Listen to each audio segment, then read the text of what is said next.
Hello and welcome.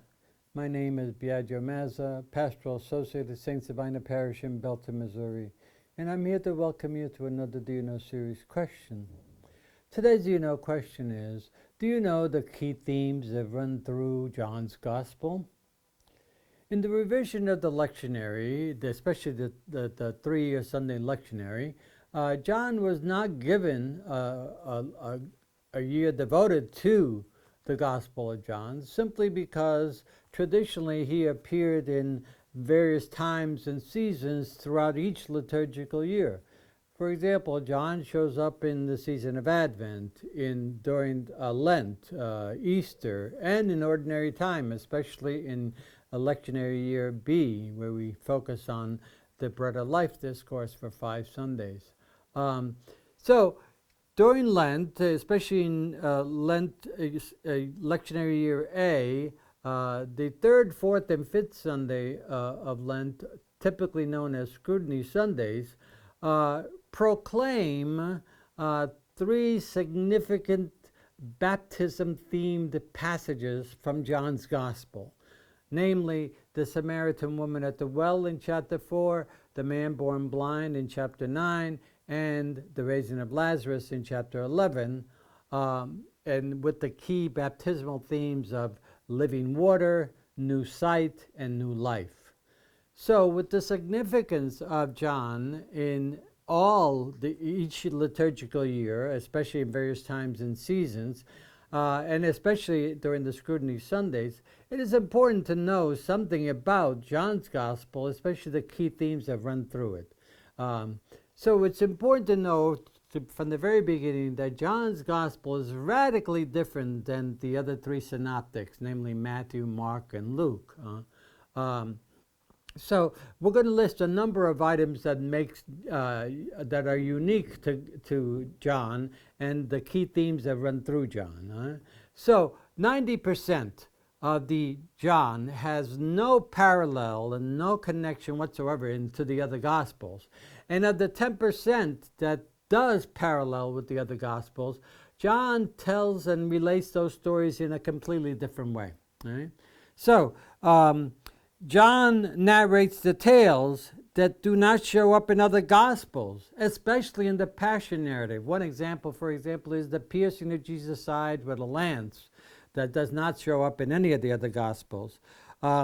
John's chronology of Jesus' ministry is very different from the Synoptics. For example, there are 3 Passovers in which Jesus attends or participates in the Gospel of John that do not exist in the other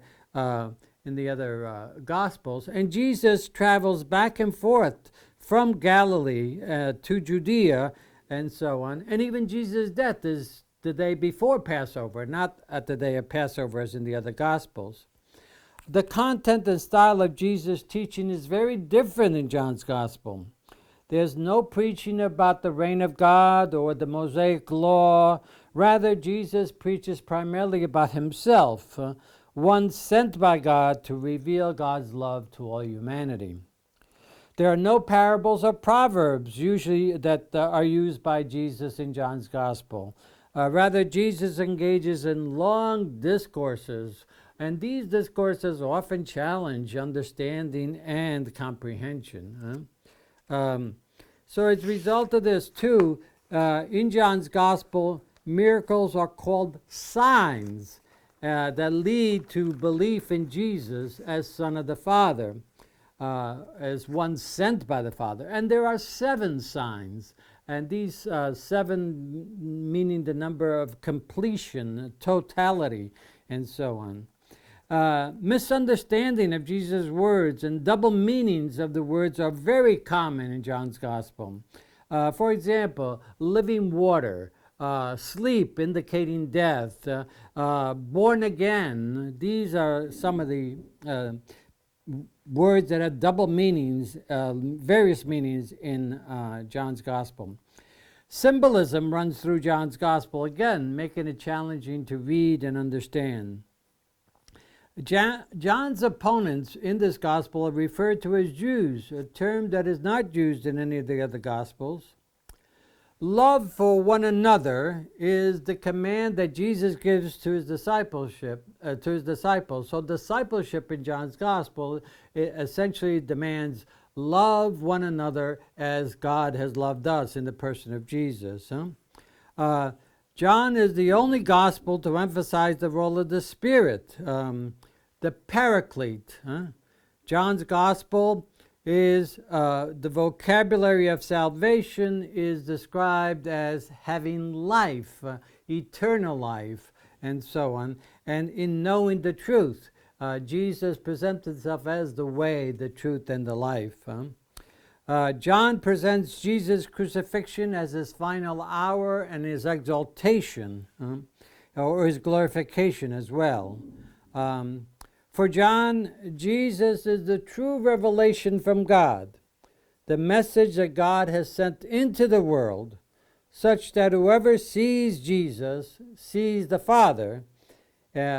So thus Jesus is God in John's Gospel. It's what they call a high Christology, the emphasis on Jesus' divinity. For John, discipleship entails believing in Jesus as the one sent by God, loving him and abiding in him by keeping his commandments, namely, again, love one another as I have loved you. Love one another shows up 50 times in this gospel. Love in John is not an emotion, by the way. Rather, it's an action of service on behalf of others. This is exemplified with the washing of the feet at the Last Supper. The Paraclete, meaning one who is called to one side, is, that's why we call the Paraclete the advocate, the counselor, a helper, a guide, and so on. John is the only gospel that presents an anonymous figure known as the beloved disciple, the disciple whom Jesus loved. John has 7 I am statements that confirm Jesus' identity as divine. I am the way, the truth, and the life. I am the living water. I am the good shepherd, and so on. John is the only gospel that unpacks Jesus as the good shepherd. The entire chapter 10 of John's gospel is devoted to the good shepherd. These and many others elements in John's gospel show how John is radically different from the other gospels. And I hope this has helped to explain just a bit of the key themes that run through this gospel. And I hope you'll return again to more Do You Know series question as we continue to unpack our gospel faith and tradition. Thank you very much.